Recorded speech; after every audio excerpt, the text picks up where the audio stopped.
नमस्कार. मी विजय पाठक. राजकीय रणभूमीमध्ये आपलं सर्वांचं स्वागत. मनोजदादा जरांगे, संघर्ष, त्याग आणि मराठा समाजाचं अपेक्षांचं प्रतीक. नमस्कार मित्रांनो. आज आपण अशा एका व्यक्तिमत्वाबद्दल बोलणार आहोत ज्यांनी गेल्या काही वर्षात महाराष्ट्राच्या राजकारणात आणि सामाजिक चर्चेत एक वेगळी छाप निर्माण केली आहे. हे व्यक्तिमत्व म्हणजे मनोजदादा जरांगे पाटील. काही लोक त्यांना आंदोलनाचा चेहरा मानतात, काही लोक त्यांना मराठा समाजाच्या भावना व्यक्त करणारा आवाज म्हणतात, तर अनेकांच्या दृष्टीनं ते संघर्ष, त्याग आणि चिकाटीचं प्रतीक आहेत.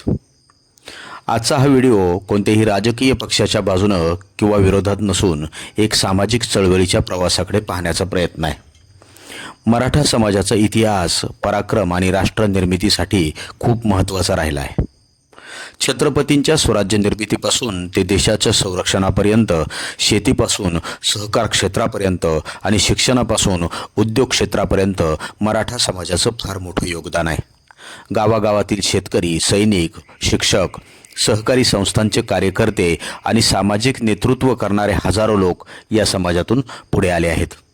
मराठा समाजाने महाराष्ट्राला केवळ राजकीय नेतृत्व दिलं नाही, तर संकटाच्या काळात खंबीरपणे उभे राहण्याची ताकदही दिलेली दिसून येते. मनोजदादा जरांगे हे संघर्षातून उभं राहिलेलं नेतृत्व. प्रत्येक मोठ्या सामाजिक आंदोलनामागे एखादा चेहरा असतोच. मराठा आरक्षणाच्या प्रश्नावर अनेक वर्षे चर्चा झाली, मोर्चे निघाले, आंदोलनं झाली, परंतु ग्रामीण भागातून आलेल्या एका साध्या व्यक्तीनं हा विषय पुन्हा राज्याच्या केंद्रस्थानी आणला.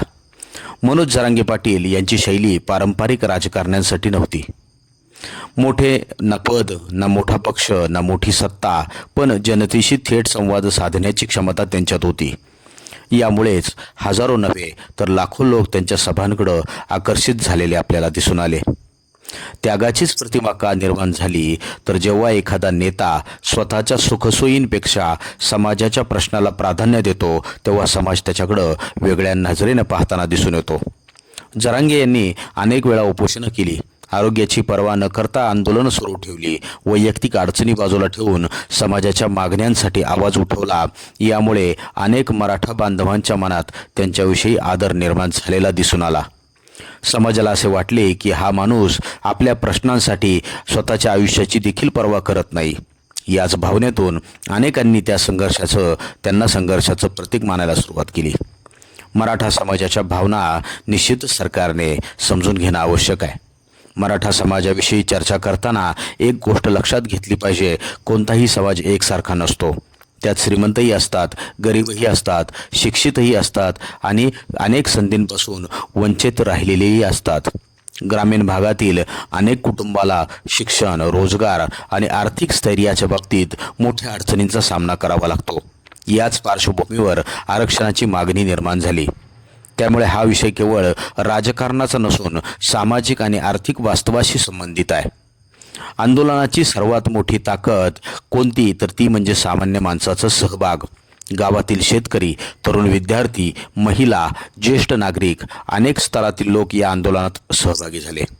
कोणतीही चळवळ मोठी होत असते ती तिच्या नेतृत्वामुळे नाही, तर लोकांच्या विश्वासामुळे. आणि हा विश्वास निर्माण करण्यामध्ये जरांगे यांना यश मिळालेलं आपल्याला दिसून येते आणि असंच त्यांच्या समर्थकांचंही मत आहे.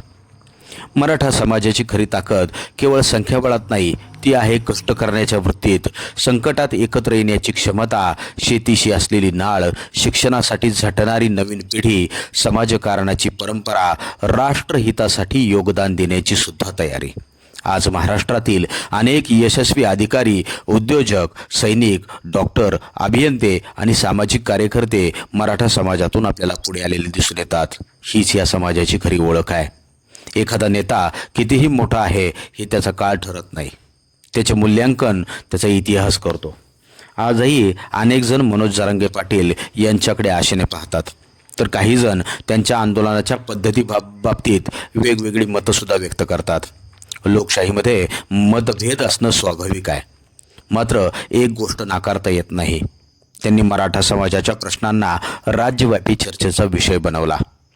कोणत्याही समाजाचा विकास केवळ आंदोलनाने होत नाही, तर आंदोलनाबरोबर आवश्यक असतं ते शिक्षण, कौशल्य विकास, उद्योग, रोजगार निर्मिती, सामाजिक एकता, आधुनिक विचार. मराठा समाजाची पुढची पिढी जर या क्षेत्रांमध्ये मोठ्या प्रमाणावर पुढे गेली तर समाज अधिकच सक्षम होईल.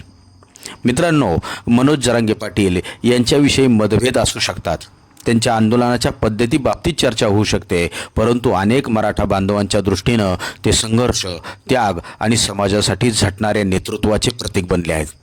आणि मराठा समाजाबद्दल बोलायचे झाले तर हा समाज केवळ इतिहासाचा वारसदार नाही, तर भविष्य घडवण्याची क्षमता असलेला समाज आहे.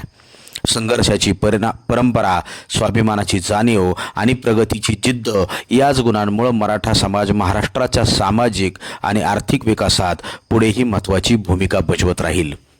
जय जिजाऊ, जय शिवराय, जय महाराष्ट्र. धन्यवाद.